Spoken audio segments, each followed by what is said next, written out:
Let me ask you sort of a personal question for me. Do you think it's possible? Do you think it's useful to do a podcast conversation with somebody like David Duke, or somebody that everybody knows? So it's not like you're giving a platform to somebody that's a hidden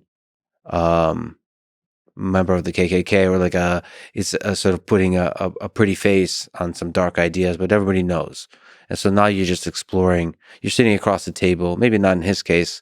Maybe somebody who's an active KKK member sitting across from a person that literally hates me, Lex. Mm-hmm.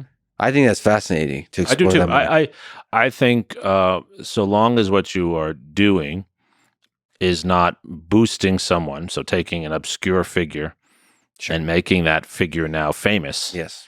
But if it's someone who's already infamous, yeah, and it helps us to understand them, and so long as your effort is to ask them tough questions, which you do, right? You don't give them all the questions in advance. You don't have limitations on what you can ask.